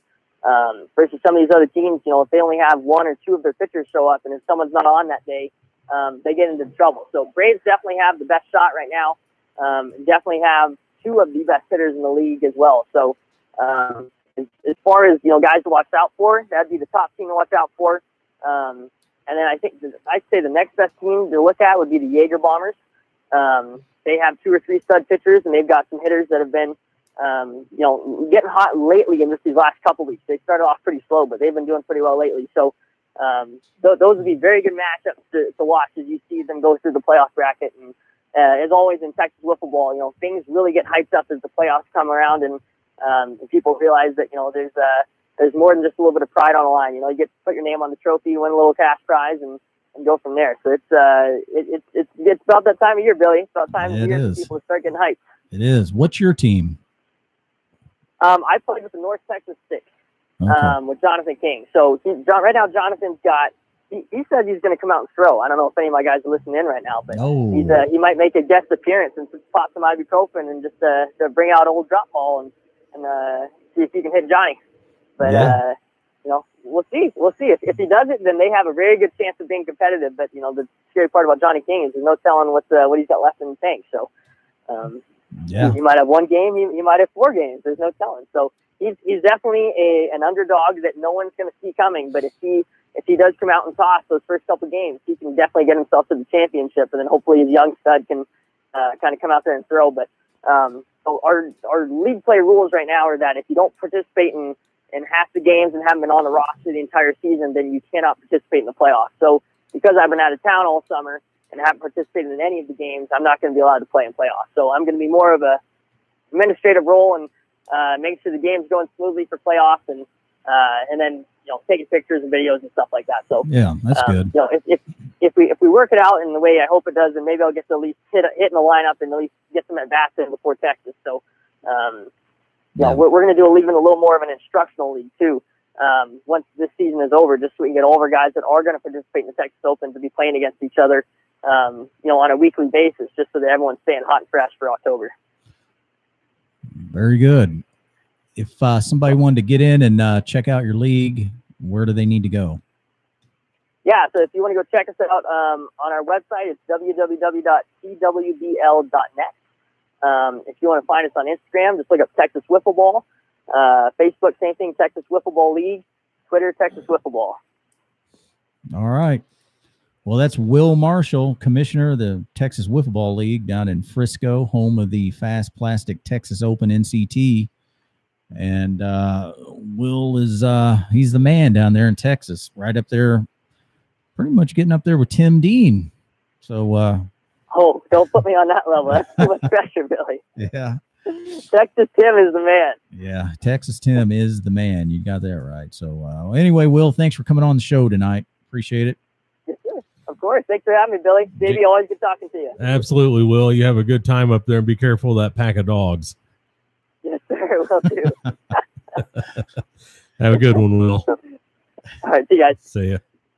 I was wondering maybe if he went a little bit too far north of Seattle, had like a damn dog sled going or something. Well, I really didn't know either, but he sounded like he had a wide variety of dogs from the small to the large, because there were some yappers in there, and then there were some woofers in there. So I didn't hear him say mush though. So. Wow, yeah, that'd be that's weird to get out. If he was getting close to a hotel or something and a bunch of pack of dogs out there, that's a strange deal. Anyway, right here on FPRN. Yeah, only on FPRN, right? I think we've had more dogs barking in the background from different guests on the show than we've had guests. Absolutely, yeah, I think so. Maybe we could do a whole show of just the guest dogs barking. Yeah, I don't know. Absolutely. Well, it's that time, isn't it? It is that time. You know what time it is? What time, JB? Do you have a shirt? Did you really? It's time for Shirt of the Week. Shirt of the Week. Every week except last week. Last week we didn't have one. Yeah. But we've got one this week. We do. And just a quick disclaimer on my behalf. If I've shown this shirt before in previous weeks, it's JB's fault. I don't think that you've shown this one. Yeah, well, I asked him. I can't remember what I did last night, let alone, week 2-3 weeks ago. So anyway, he said, I have not shown this shirt before, so let's see what happens. Of course, you're asking somebody that's memory span is about 3 days. So this shirt is from the 2004 Fast Plastic National Championship NCT in Cedar Park. Pretty cool design. I really like this. Wouldn't mind going back to something like this for this year. Sure. I liked it. I thought it was pretty cool too. Can you see that? Yeah, move it over a little bit. There you go. That's even better. So the Fast Plastic National Championship's got the Texas flag and a pistol packing wiffle ball there. Pretty cool. And then you've got all the cities that were represented at the tournament on the back. Cool deal. Yeah, those were all the locations for all the qualifying tournaments around the country. All right, gotcha. All Bridgewater, New Jersey, all the way to Wichita Falls, Texas, and Seattle's in there, and what else? Miami, Florida, among others. Absolutely. Okay. Well, Shirt of the Week is out of the way, so that means it's time to open the phone lines. All right, who are we opening phone lines for tonight? Anybody? Anybody that wants to call in to the FPRN radio network here and talk to Billy O or myself, 618-200-9260. Will get us right here in the studio, and you can talk to us and go. I got a text message from somebody saying, tell JB I said hello. Hello. I don't know who that was from, but from an old whiffler. Okay. Well, next week, so no show, right, JB? No show next week, but we will be back on the 15th of August right here, Fast Plastic Radio Network on 93.5 The Rock. Also, as we talked about earlier, we're talking about the possibility of moving to a different day, different time even, maybe. I don't know.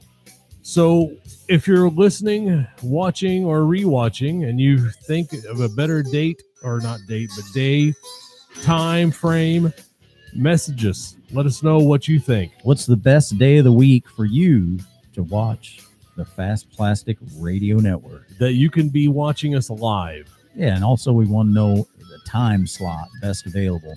So definitely, and word is that next week we'll be doing some in-studio maintenance, possibly, right? Yeah, I think that's what we're probably going to do. I don't know. We will be in the studio, but just not broadcasting. Well, we might be broadcasting. You never know, but it may not be the Fast Plastic Radio, but it may just be radio. Of course, right.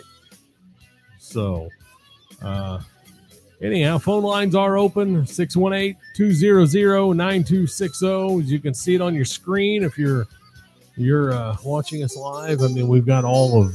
you know what we should do? What should we do? We should start doing best guest of the night. Best guest of the night. In this time slot. We could. So all 2 of our listeners over there can post right now who they think. You and I will break it down and we'll award best guest. All right, there you go. Put it in the chat here. Who was the best guest tonight? So we had on the show tonight, who we have, JB? Well, we had the Whiff Man. Yeah. We had Babs and Will Marshall. And you're forgetting somebody. Adam Millsy. Yeah. I mean, but is Millsy a guest or is he a staple on the show? Because he's on the show every week. Millsy bats leadoff. Yeah, he's the leadoff guy. So we'll consider Millsy tonight, but next week and going forward, I think Millsy will be ineligible. Okay, so it's very possible. So if you want to throw it up on the chat, if you're watching us live, and who was our best guest tonight? Wow. Who had the best conversation?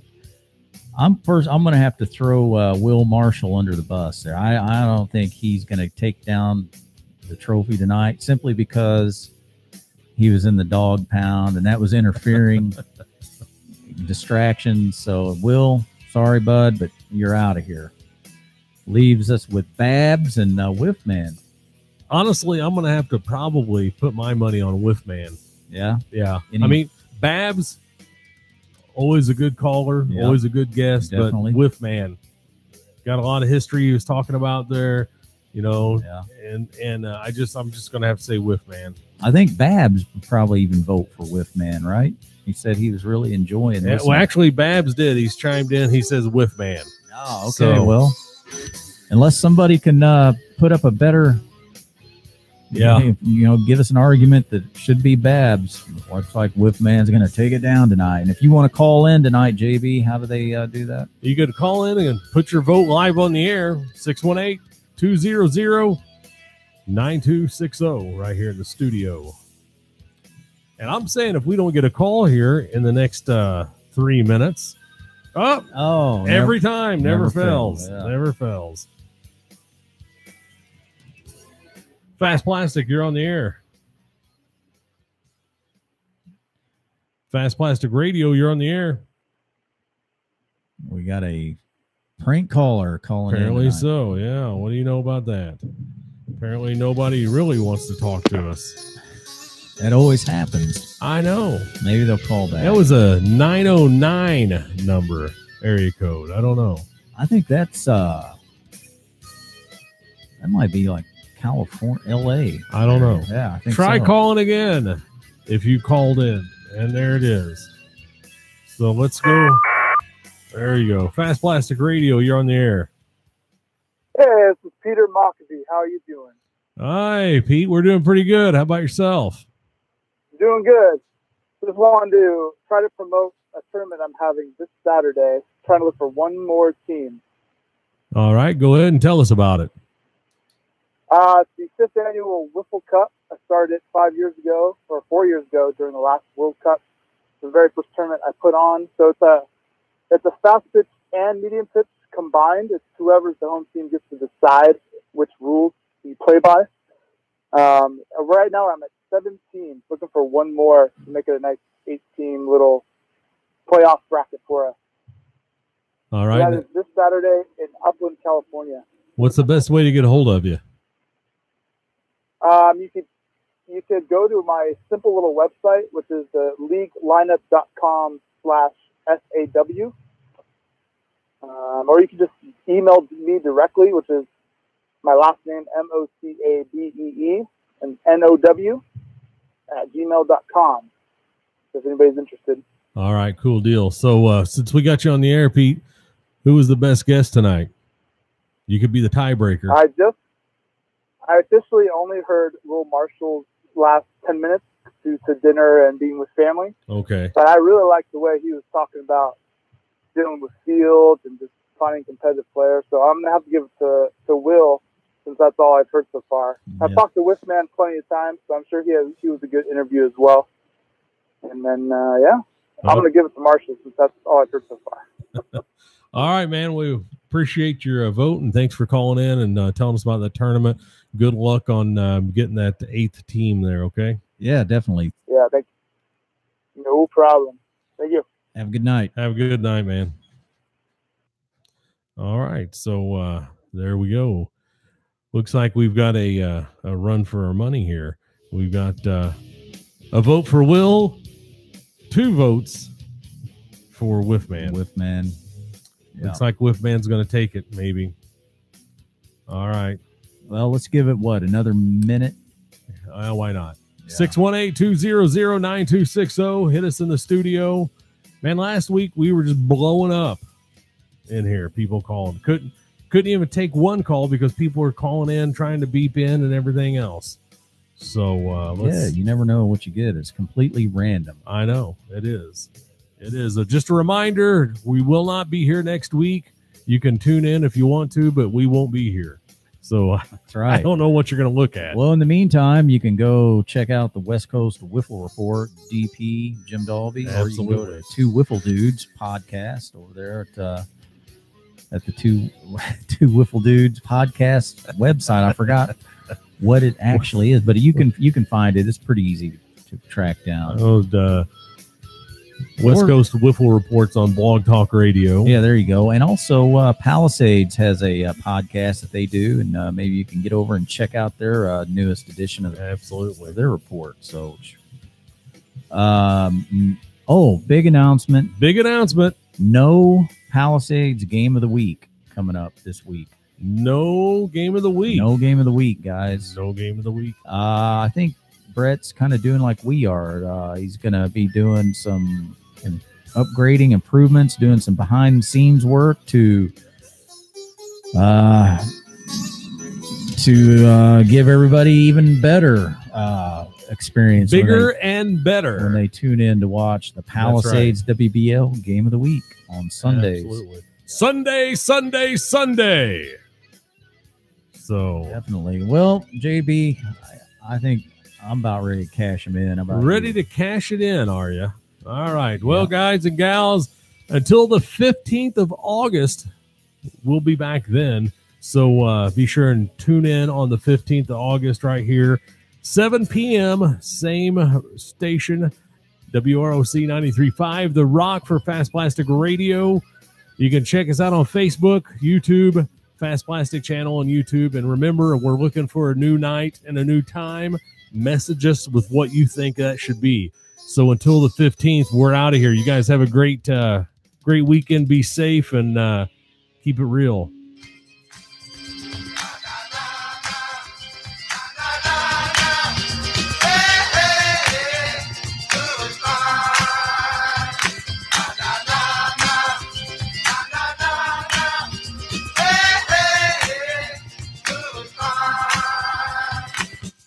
I bid you farewell, arrivederci, sayonara, and all that sort of jazz. What's that smell? Adios, you chicken-plucking little stinker! Come on! Quit stalling! As I was saying, Buster, this planet ain't big enough for the 2 of us. Oh, off you go! Well, I can't do any more damage around this popsicle stand. I'm out of here! Corporate Buckethead, I wish you'd reconsider. We hope you enjoyed the show. When I say whoa, I mean whoa! Do I hear amen? You're mocking me, aren't you? That's all. Darn, that's the end.